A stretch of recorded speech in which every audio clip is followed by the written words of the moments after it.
Kasaragod government nursing കോളേജിൽ hostel സൗകര്യം ഒരുക്കണം എന്നാവശ്യപ്പെട്ട് വിദ്യാർത്ഥി സമരം. മതിയൊടുക്ക ഉക്കിനടുക്ക മെഡിക്കൽ കോളേജിൽ പുതുതായി പ്രവർത്തന സജ്ജമാകുന്ന സ്റ്റുഡൻസ് ഹോസ്റ്റൽ സൗകര്യത്തിൽ നഴ്സിംഗ് വിദ്യാർത്ഥികളെയും പരിഗണിക്കണമെന്നാണ് ആവശ്യം. ഷഫീഖ് നസറുള്ള കൂടുതൽ വിശദാംശങ്ങൾ നൽകാനുണ്ട്. ഷഫീഖ്, എന്താണ് അവിടെ സംഭവം?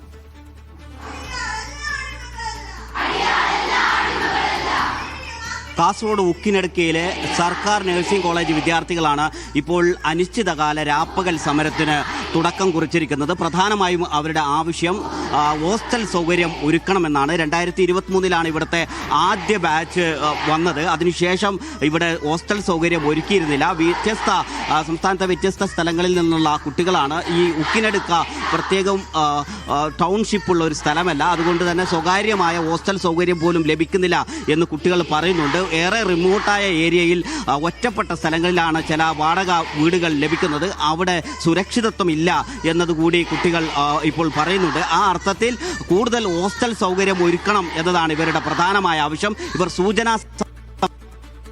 സമരമായി സന്ദർഭങ്ങളിൽ ഇതിന്റെ അധികാരികൾക്ക് ഇവർ നിവേദനങ്ങളും അപേക്ഷകളും ഒക്കെ സമർപ്പിച്ചിരുന്നു. പക്ഷേ അത്തരം അപേക്ഷകളും നിവേദനങ്ങളൊന്നും പരിഗണിച്ചില്ല എന്നാണ് ഇവർ പറയുന്നത്. അതുകൊണ്ട് തന്നെ എത്രയും പെട്ടെന്ന് ഇവരുടെ ഹോസ്റ്റൽ സൗകര്യം ഒരുക്കുക, ആ ഹോസ്റ്റൽ സൗകര്യത്തിൽ സുരക്ഷ ഉറപ്പുവരുത്തണം എന്നടക്കമുള്ള ആവശ്യങ്ങളാണ് ഇവർ മുന്നോട്ട് വെക്കുന്നത്. പ്രധാനമായി ഇപ്പോൾ വിദ്യാർത്ഥി നേതാക്കൾ തന്നെ നമ്മളോട് സംസാരിക്കുന്നുണ്ട്. എന്താണ് നിങ്ങളുടെ പ്രധാനമായ ഒരു ആവശ്യം? ഇവിടെ 3 വർഷത്തോളമായി നമ്മളിവിടെ വന്നിട്ട് നമുക്ക് ഇതുവരെ സ്വന്തമായിട്ടുള്ള ഹോസ്റ്റൽ സൗകര്യമില്ല എന്നുള്ളതാണ് ഒരു സത്യാവസ്ഥ.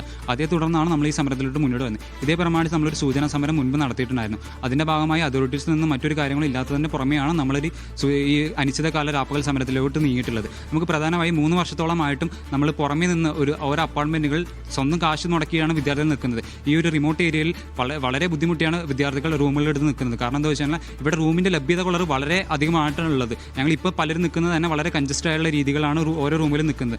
ഇവിടെ ഈ റിമോട്ട് ഏരിയ ആയതുകൊണ്ട് തന്നെ 5000 മുതൽ 10000 രൂപയാണ് ഒരു റൂമിന് ഇവർ വാടക ഇനത്തിൽ ഈടാക്കുന്നത്. മാത്രമല്ല പ്രാക്ടിക്കൽ ആവശ്യത്തിന് ഞങ്ങൾ കോഴിക്കോട് മെഡിക്കൽ കോളേജിൽ പോകുന്ന സമയത്ത് ഇവിടുത്തെ റൂം നഷ്ടപ്പെടാതിരിക്കാൻ വേണ്ടിയിട്ട് അവിടെയും കോഴിക്കോട് ഞങ്ങൾക്ക് 5000 രൂപ ഒരു കുട്ടിക്ക് വാടക കൊടുക്കുന്ന അവസ്ഥ വരാറുണ്ട്. അത്തരത്തിൽ നോക്കുമ്പോൾ ഫിനാൻഷ്യലായിട്ട് ഒരു കുട്ടിക്ക് വളരെയധികമാണ് ഇങ്ങനെ ഫിനാൻഷ്യൽ ക്രൈസിസ് വരുന്നത് തന്നെ. സേഫ്റ്റി ഇഷ്യൂ ആയിട്ട് ഗേൾസിന് പല കാര്യങ്ങളും ബുദ്ധിമുട്ട് വന്നിട്ടുണ്ട്. നിങ്ങൾ ഇവിടെ താമസിക്കുമ്പോൾ എന്തൊക്കെ പ്രയാസങ്ങളാണ്? നമ്മൾക്കിപ്പോൾ നോക്കുകയാണെങ്കിൽ 95% ഈ കോളേജിലുള്ളത് പെൺകുട്ടികളാണ്. ഞങ്ങൾ നിൽക്കുന്നതെല്ലാം പുറത്താണ്. ഇപ്പോൾ ഞങ്ങൾ ഈ ഒരു റൂറൽ ഏരിയ ആയതുകൊണ്ട് തന്നെ നമ്മൾ ഏകദേശം കർണാടകയ്ക്ക് അടുത്തായിട്ടാണുള്ളത്. അപ്പോൾ നമുക്ക് ചെക്ക് പോസ്റ്റാണ് വരുന്നത്.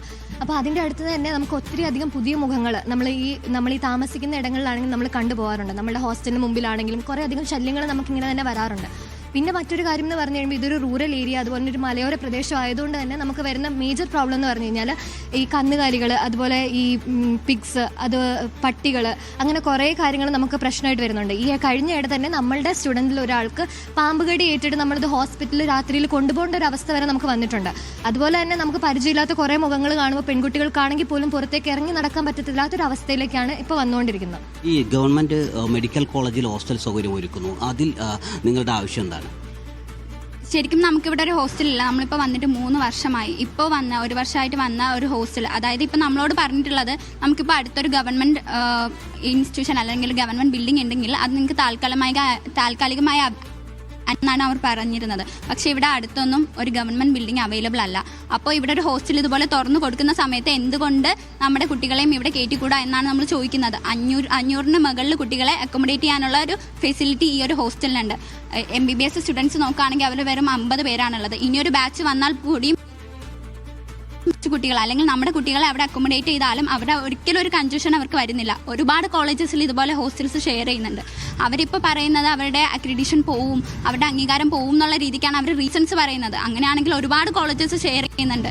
അപ്പോൾ എന്തുകൊണ്ട് അവർ നമുക്ക് തരുന്നില്ല? ഇപ്പം നമ്മൾ സൂചനാ സമരം മുന്നോട്ട് വച്ചപ്പോൾ പോലും അവർ ഡയറക്റ്റ്ലി നോ പറയാണ്, അവർക്ക് തരാൻ പറ്റില്ല എന്ന് തന്നെ അവർ പറയാണ്. സോ അതുകൊണ്ടാണ് നമ്മളിപ്പോൾ ഈ ഒരു സമരമായിട്ട് നമ്മൾ മുന്നോട്ട് വന്നത്. നിങ്ങളുടെ ഈ സമരത്തിൻ്റെ തുടർച്ച എന്തായി?